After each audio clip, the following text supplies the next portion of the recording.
So we have Denzel playing the magical Negro, a supporting stock character in fiction who, by use of special insight of powers, often of a supernatural or quasi mystical nature, helps the white protagonist get out of trouble. And he's played in a couple other movies like this before. Man on Fire. So once again, we have nanotechnology. Nanomedicine refers to the area of science that combines nanotechnology with drugs or diagnostics molecules to improve the ability to target specific cells or tissues. Kind of like Wolverine's superpower. He has regeneration, which means, he can regenerate limbs and body parts. These materials are produced on a nano level and are safe to induce into the body. That's what they want to do to us. Applications for nanotechnology in medicine include imaging, diagnosis, or the delivery of drugs that will help medical professionals treat various diseases. And I'll also say this, they always use the so-called black man as a guinea pig. Always experimentations on him. And this is even in the book of Medical Apartheid, which I will be reading from as well.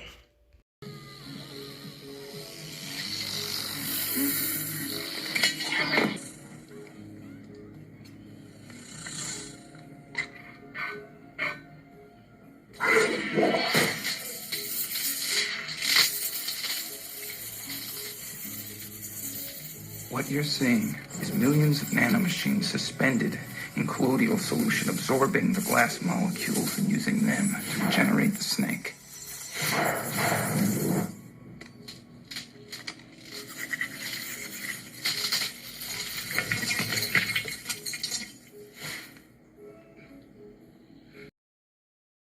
A team at Ohio State University developed a technology capable of regrowing damaged organs and healing serious wounds with the single touch of a penny-sized pad. The device uses nanochips to reprogram skin cells, which then generate any type of cell necessary for medical treatment. This gives us a hint of a future where super nanobots swimming in our blood vessels would patch up otherwise fatal injuries at neck-breaking speeds and make us impervious to virtually all diseases. Take that, Mr. Salamander. Can AI be racist? Yes, indeed. In May last year, a stunning report claimed that a computer program used by U.S. court for risk assessment was biased against black prisoners. And we know they've been experimenting on prisoners for centuries now. The program Correctional Offender Management Profiling for Alternative Sections Compass was much more prone to mistakenly label black defendants as likely to reoffend, wrongly flagging them at almost twice the rate as white people, 45% to 24%, according to the investigative journalism organization ProPublica.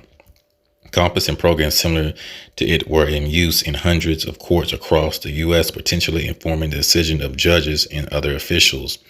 The message seemed clear. The U.S. justice system, revealed for its racial bias, had turned to technology for help, only to find that the algorithms had a racial bias too.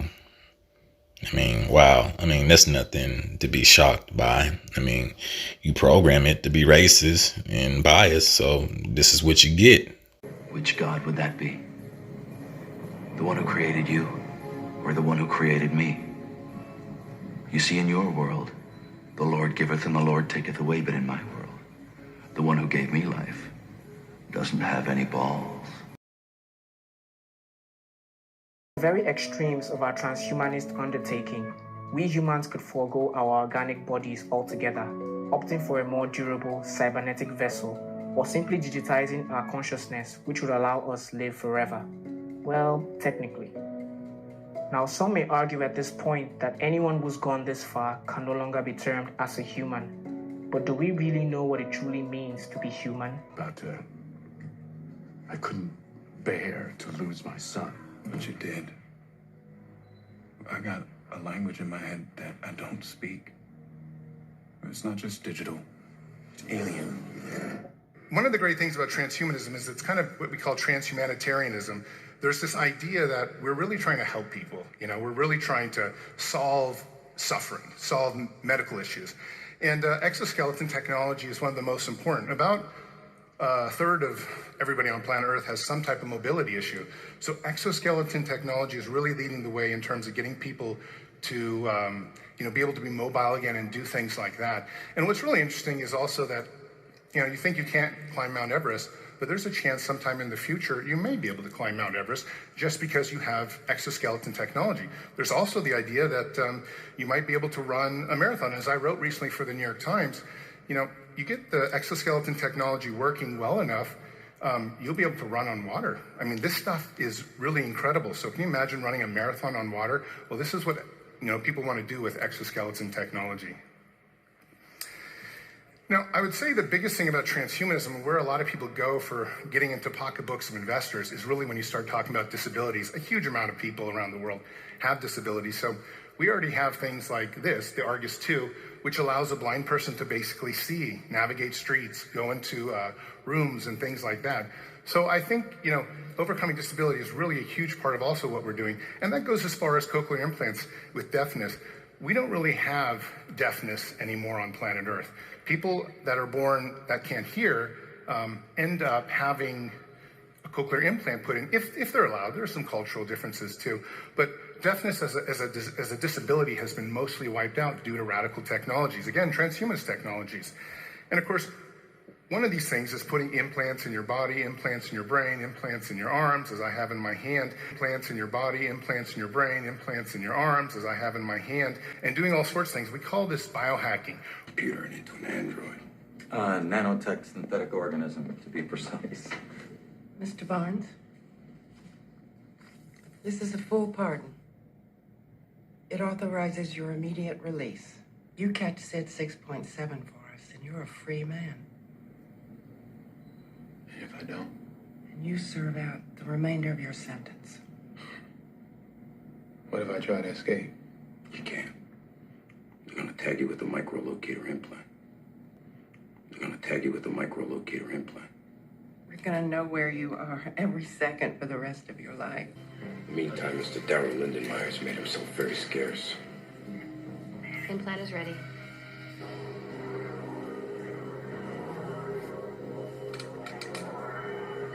Ready for incision? Avitine gel form thrombin. Yeah, resynchronized. Line there.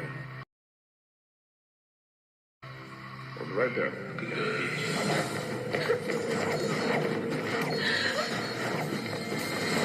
Out chemically. It's being drawn up to the brain. All that energy goes right up into the limbic brain, and it hits a gland called the pineal gland. The pineal gland is a very specific gland that makes serotonin and melatonin. And when that energy strikes that gland, all of a sudden it begins to produce very powerful metabolites, sister molecules. And all of a sudden now the brain becomes superlucid. And the brain waves that we start to measure are very, very high gamma brainwave patterns. Now the person is super conscious. Now there's more energy in the brain. When that happens, whatever's happening between their ears becomes more real, and in a sense, they're having an orgasm in their brain. They're going into a state of ecstasy. So then you're transmuting anger, you're transmuting fear, you're transmuting guilt. And so then the liberation of that energy, all of a sudden, from this center all the way to the top of the brain, begins to create a powerful polarity. Positive charge at the head and negative charge at the tail, and the body becomes like a magnet. And all of a sudden, you start to produce this invisible electromagnetic. George, relax the bridge just a little bit here. Secure it. Yeah, it's clear. Ready for verification. Initiate signal code.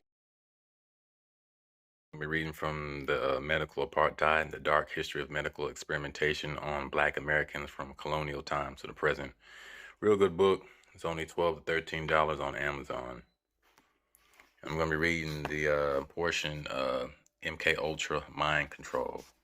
And mind control is very real. I mean, you can watch television and you can see how it shapes and molds people's minds from a young age. All right. Start at page 353. All right. The FDA has approved at least 15 such non-consensual research projects since 1996. when it began to allow researchers to dispense with asking patients consent for experimental treatment in life or death scenarios. This disproportionate use of black bodies to perfect cutting-edge medical technology is hardly novel. Even medieval medical lore entertained the belief that black bodies were suitable for use in experimental treatments. Every day I wake up different, modified. Okay. Skip down right here. In 1950s and the 1960s, some surgeons were still quite candid about using black bodies brought cheaply for testing for new technologies. In 1955, Dr.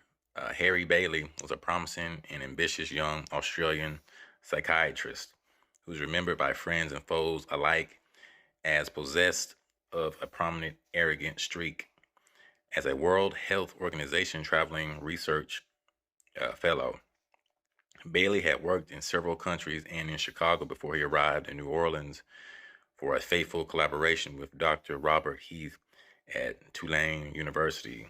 Dr. Heath offered Bailey a researcher's dream: bold, adventurous projects, surfeit of docile black subjects, a cadre of researchers as ambitious, arrogant, and ruthless as himself, in a deluge of funding courtesy of the Central Intelligence Agency, CIA, which equipped, oversaw, and bankrolled their research. The CIA charged the researchers with conducting extensive, ambitious mind control research because it was concerned that the Soviet Union and other U.S. enemies might have learned to control behavior via brainwashing. Among their many science fiction neurosurgical exploits was the array of electrodes that Bailey and Heath devised, and then implanted into the brains of black subjects. Meantime, Mr. Darrell Lindenmeyer's made himself very scarce. For as long as 3 years each. Okay? So they implanted these devices in black subjects. Josh, separation's a little bit. Secure it. Yeah, it's clear. For 3 years, basically. The team used the electrodes to deliver charges to the limbic system of the brain. This group of related brain structures includes, the, I can't even pronounce these couple of words, amygdala and the hippocampus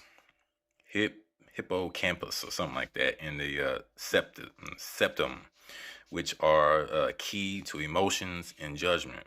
Mind there. Right there.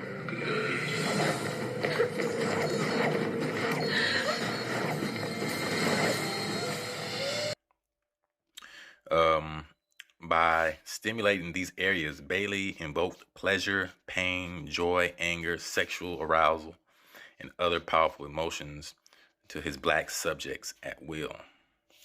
The electrodes were designed to facilitate stimulation of the brain's pleasure centers either by a remote operator or by the subject himself, using a transistorized, if I'm pronouncing it right, self-stimulator unit worn on the patient's belt.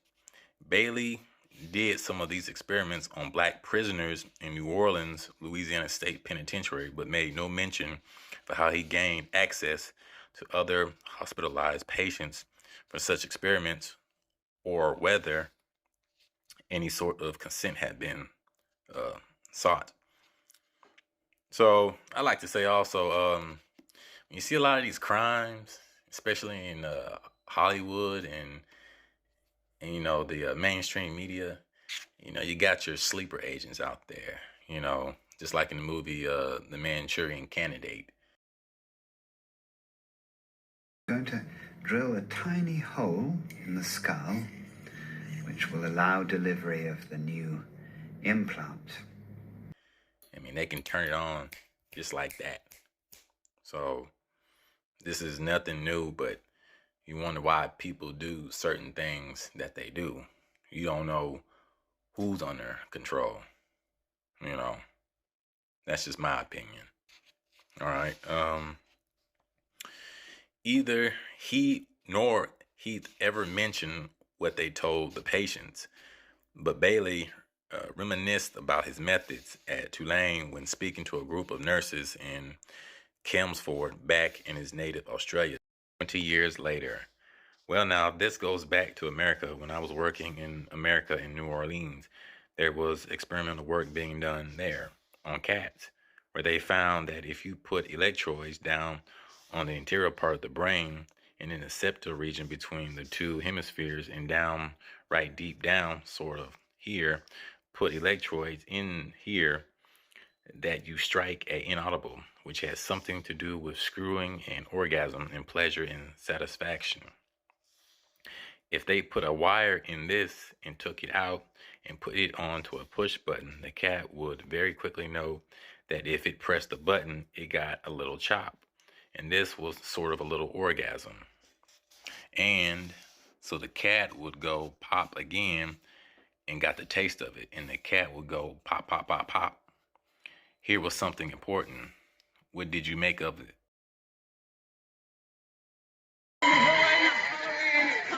Costume contest. We do it every year. It's always a lot of fun. Let's get started. Our first caress.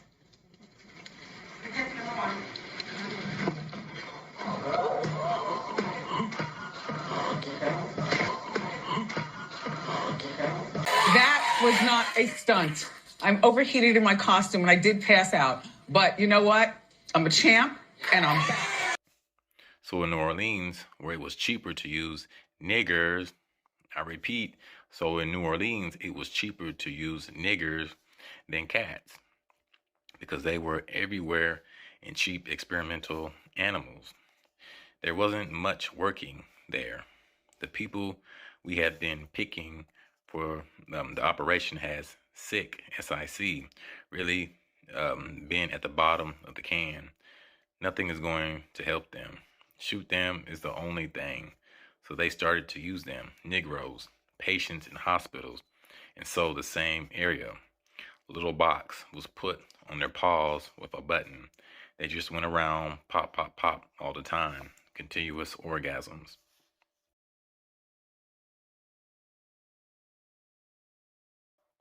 All right. Bailey also tested LSD and drug, I can't pronounce that word, which can cause catacona and stupor on African-American prisoners at Louisiana State Penitentiary. According to one CIA memo, the HC wished to know whether the bulbacapine or bulbacanine could produce aphasia, the loss of speech, anesthesia, memory loss, or a sabotaging of willpower in persons with a weak type of central nervous system. Wow. Let me see. Decades later, some survivors sued the federal government and CIA, which settled out of court and agreed to pay $750,000 to 7 former mind control victims. After his return to Australia, Bailey opened a deep sleep therapy clinic for depression and a wide variety of other psychiatric complaints at Chelmsford Hospital in Sydney, which he operated between 1963 and 1979. The deep sleep therapy technique is a misnomer for patients' abuse that Bailey practiced by placing thousands of patients with a wide variety of psychiatric symptoms into a barbiturate-induced coma for 2 weeks, during which time he administered repeated electroshock therapy. I want you to tell me what you think it is.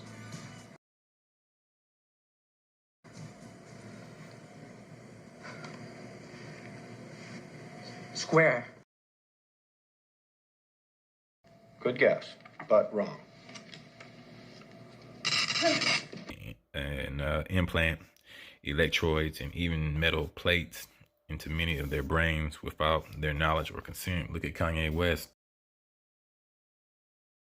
Okay, all them celebrities, man. I believe they're chipped. That's just my personal opinion. I mean, it's not too far-fetched, like how they act. But many patients deteriorated dramatically, but they learned only years later from news accounts what their doctor had done to them. Ben?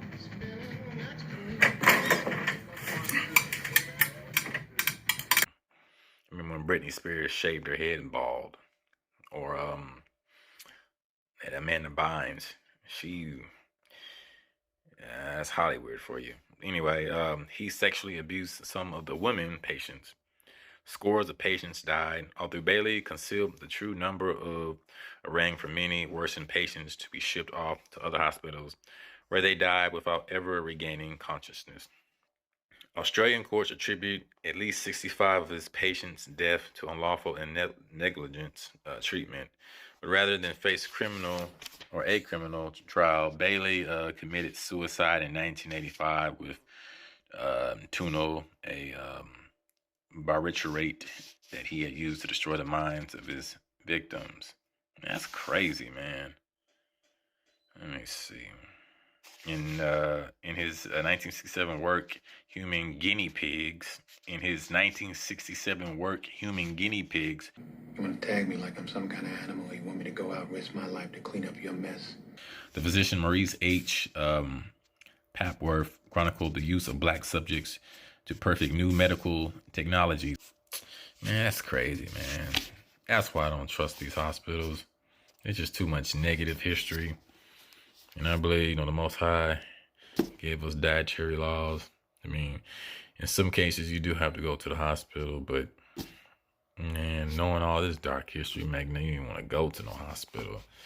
Man, shit, it makes people evil, man. Straight up. Straight up.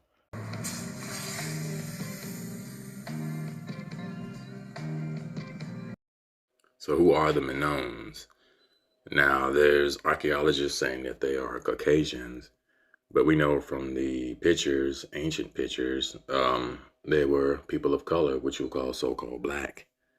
DNA analysis has debunked the long-standing theory that Minoans, who some 5,000 years ago established Europe's first advanced Bronze Age culture, were from Africa. The Minoan civilization arose on the Mediterranean island of Crete in approximately the 27th century BC and flourished for 12 centuries until the 15th century BC. But the culture was lost until British archaeologist Sir Arthur Evans unearthed its remains on Crete in the 1900s. And we know that the 18, 19, 20th century all was the age of racism. So, of course, they're going to depict them as Caucasian. But, there's no such thing as a white gene. The original inhabitants of the earth were people of color. They had more melanin, dark skin. So, let me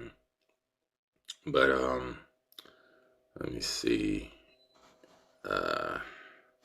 When plotted geographically, shared Minoan mitochondrial DNA variation was lowest in North Africa and increased progressively across the Middle East, Caucasus, Mediterranean islands, South Europe, and mainland Europe. The highest percentage of shared Minoan mitochondrial DNA variation was found in the Neolithic populations from South Europe. The analysts also showed a high degree of sharing with current population of the Lesser Plateau and Greece. In fact, the material genetic information passed down through many generations of mitochondria is still present in modern day residents of the area where the Minoan skeletons were found. Dr. Can't pronounce this word, Stamoyoyin Pelotos, said he believes that the findings highlight the importance of DNA analysis as a tool for understanding human history. You're damn right it does. I mean, if you're showing all the pictures that are white, and then you have people waking up, seeking and searching, for truth and knowledge, and then find out, okay, we've been lied to. And these are ancient pictures of the Minoan society. Look like a bunch of black people of color, kinky hair, afros, whatnot, Not everyone was swinging from a tree and eating bananas. You know, you had people building boats, had civilizations, languages, creators. Okay. Of course, with civilization as important as the Minoans, the albino / white people were certain to do what they always do, make fake artifacts of the Minoans, which make them to appear white. Okay. I just wanted to point that out because I seen it in a movie. I just thought it was interesting. So I looked it up, and this was a snake goddess in the Minoan civilization. At least that's what they claim. But, it's been whitewashed like everything else in this society. But more people are waking up to the true essence, and that, history is taught, for the winners. And of course, so-called whites would paint everyone white. All the ancient civilizations were not white. Truthfully, they were all people of color, black civilizations. Even the Bible itself, with Nimrod and Cush and Metzraim, those were all black ancient civilizations. So was Greece, so was Rome. And then you had a lot of mulatto and a lot of intermixing and different admixtures of the seeds. But overall, it was black civilizations. And that's what they will not teach. But it's okay for the institutions to teach that everyone was white. There's no such thing as a white gene. All it is a mutation, a deficiency. Blonde hair, blue eyes is a mutation. Okay? It's not racist. It's just fact. But peace and shalom.